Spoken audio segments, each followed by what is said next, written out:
Curso de Gobierno de Riesgos y Desigualdad, Maestría en Gobierno. Es la sesión 5, hacia una ecología política del riesgo. La idea con esta sesión es abordar, a partir de el marco teórico que nos ofrece la ecología política, la cuestión de los desastres, los riesgos y la vulnerabilidad. Vamos primero a recordar o tal vez establecer, en su caso, las bases de lo que se entiende con ecología política. Y en segundo lugar, quisiera proponerles un marco de análisis que a mi juicio es muy válido y pertinente para analizar la cuestión del riesgo, la cuestión de la vulnerabilidad y de los desastres. Y les comparto acá porque forma parte de lo que son mis trabajos de investigación y me parece que es un marco pertinente para analizar las problemáticas que son las nuestras en el marco de este curso. Bueno, veamos en primer lugar qué son los principales ejes que orientan al enfoque de la ecología política. En primer lugar, tenemos que los cambios sociales y ambientales son codeterminados. En otras palabras, la ecología política va a manejar una relación sociedad-naturaleza que va a ser dialéctica, por oposición a una visión asociada al naturalismo bipolar, como hemos visto en la primera sesión.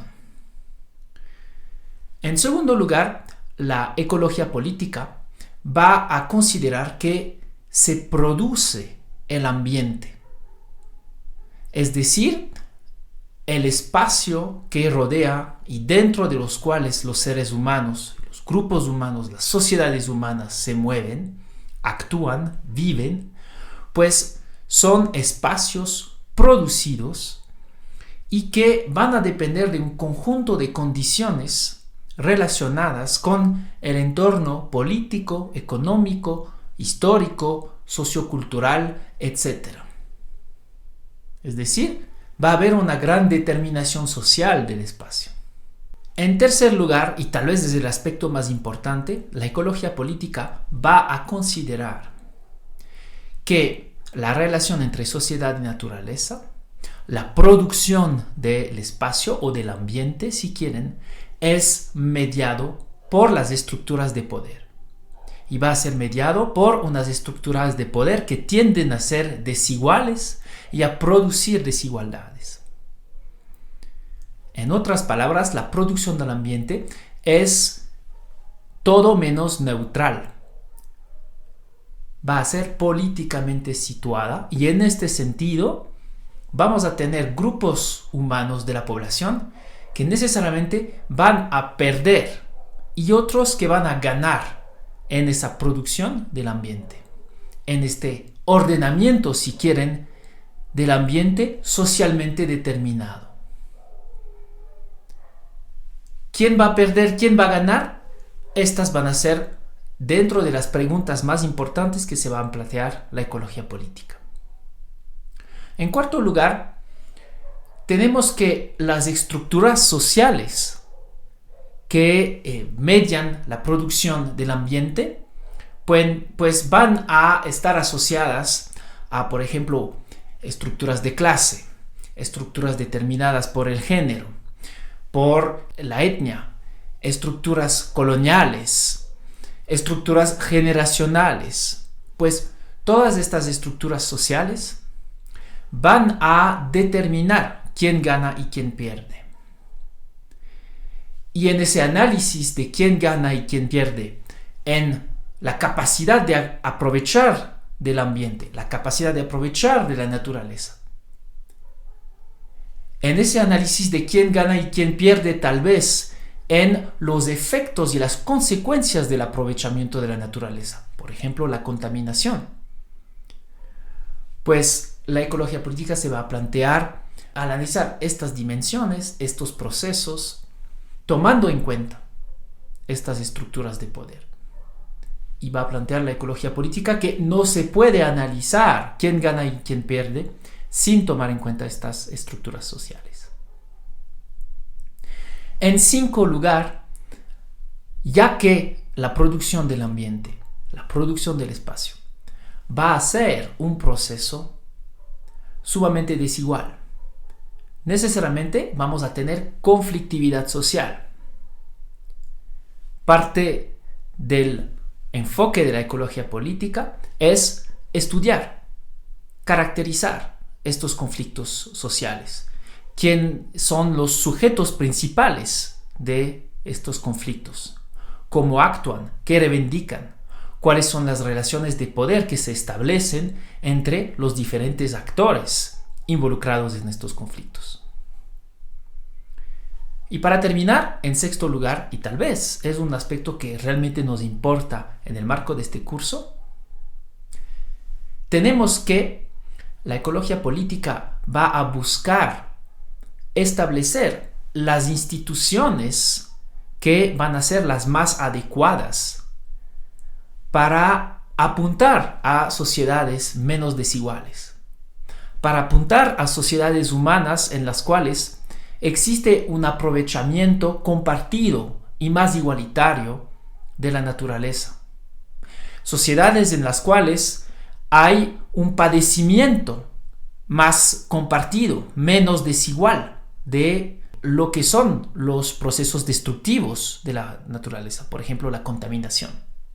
También se va a plantear la ecología política, estudiar lo que se entiende con sustentabilidad y cuáles son las instituciones que se tendría que producir, establecer, construir para asegurar unas sociedades menos desiguales y, por supuesto, la producción de un ambiente más sano, menos destructivo, más respetuoso de los ecosistemas y sus lógicas. Ahora les quiero compartir un esquema, marco, que me parece puede ser útil para interpretar una sumatoria de fenómenos.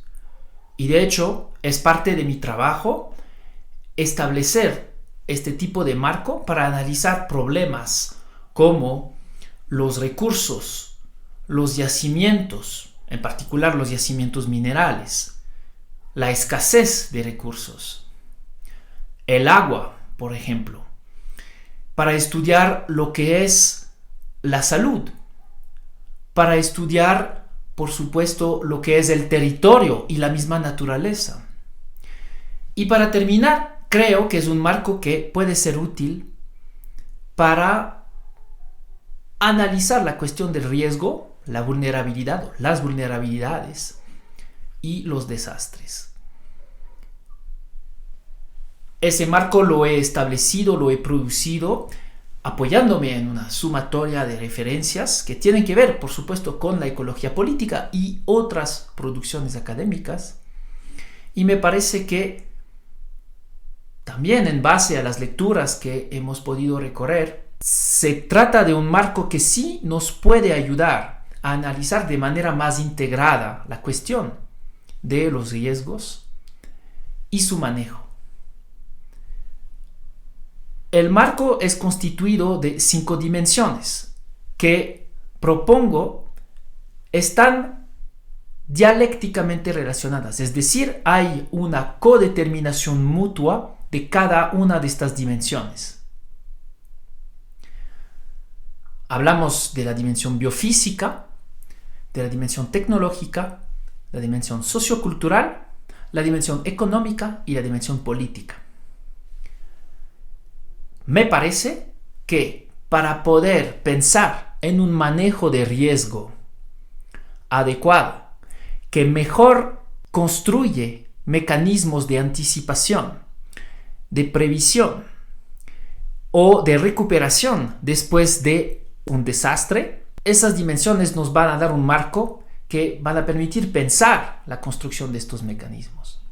Veamos un poco más en detalle a qué corresponde cada una de estas dimensiones. Lo biofísico va a estar relacionado con las leyes de la naturaleza, en gran medida las leyes sobre las cuales los seres humanos no van a poder actuar mucho.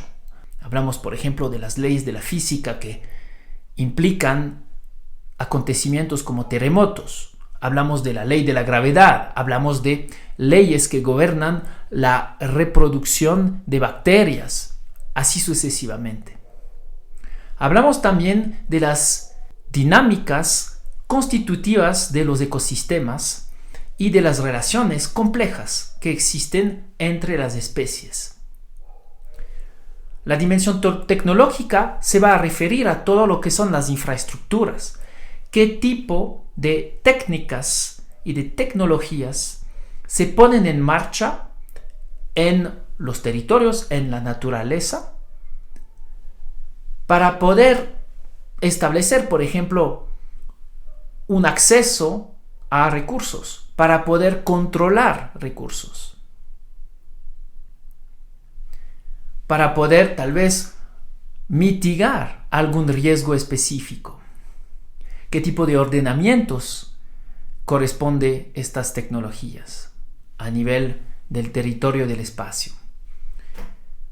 ¿A qué tipo de innovaciones está asociado o dependen estas tecnologías? Tenemos luego la dimensión sociocultural, la cual va a estar relacionada con un conjunto de aspectos que son más del dominio de las ciencias sociales y humanas, que tienen que ver con imaginarios, identidades, cosmovisiones, ontologías, epistemologías, las cuales van a desembocar a unos sistemas de valores con las cuales los grupos humanos se van a relacionar con su entorno y van a desembocar en unas prácticas cotidianas específicas de estos grupos humanos en su relación social que de manera permanente entabla con su ambiente. Tenemos luego la dimensión económica, la cual es relacionada, por supuesto, con el tema de las finanzas, los recursos económicos que ponen en marcha cambios, transformaciones socioambientales, todo lo que tiene que ver con la producción, la circulación de bienes y servicios. Y en nuestro sistema capitalista vamos a tener que tomar en cuenta el proceso de acumulación de capital y sus imperativos y sus lógicas intrínsecas. Para terminar, tenemos la dimensión política, la cual va a tomar en cuenta tanto la cuestión de las instituciones, de los sistemas de leyes, como la cuestión de las estructuras de poder, la cuestión de las relaciones de poder que se establecen entre los diferentes grupos humanos, las relaciones de poder o el ejercicio de poder al cual están sometidos tal vez algunos grupos de la población en particular. Y vamos a tener, por supuesto, la cuestión de los intereses asociados a los diversos grupos humanos en cuestión y las conflictividades sociales que se desatan. Tenemos que cada una de estas dimensiones están dialécticamente relacionadas, es decir, se codeterminan. Por ejemplo, una decisión en materia de política o de promoción de una nueva institución va a tener impactos sobre el comportamiento y las prácticas cotidianas de grupos humanos en particular. Recíprocamente, los grupos humanos, con sus prácticas, con sus visiones, sus ontologías, sus representaciones y concepciones mentales, van a determinar mucho el tipo de instituciones que se establecen. El tipo de tecnología, para tomar otro ejemplo, que se van a implementar en el territorio para mitigar, por ejemplo, una amenaza, un riesgo identificado. Van a estar íntimamente relacionados, codeterminado por la cuestión, el aspecto económico. Por ejemplo, la exigencia de que esa mitigación sea una oportunidad de ganancias. ¿Por qué? Porque posiblemente se va a encargar de hacer la obra de mitigación una empresa privada. Y así sucesivamente tenemos relaciones complejas que se establecen entre estos diferentes ejes o dimensiones, si prefieren, que a mi juicio nos permiten pensar un conjunto de problemas desde una perspectiva compleja y en particular la cuestión de la vulnerabilidad, de los riesgos, de los desastres, los cuales van a ser determinados de manera compleja simultáneamente por al menos este juego de 5 dimensiones que les estoy proponiendo. Lo cual implica que construir unas estrategias frente a riesgos dados, entender las consecuencias de la ocurrencia de alguna amenaza dada, entender la cuestión de la vulnerabilidad, a mi juicio, tiene que integrar de manera conjunta y tomando en cuenta las relaciones complejas que hay entre cada una de estas dimensiones y que van a determinar dicho riesgo, dichas vulnerabilidades, o que van a determinar quién va a padecer, cómo se va a recuperar un grupo humano, una sociedad, un estado entero de la ocurrencia de algún desastre en específico. Con eso termino y espero, gracias a esta breve exposición, haberles convencido de, primero la necesidad de pensar la cuestión del riesgo desde una perspectiva integrada y de que la integración de ese conjunto de dimensiones puede desembocar en la construcción de un manejo desde las instituciones del riesgo que sea más inteligente.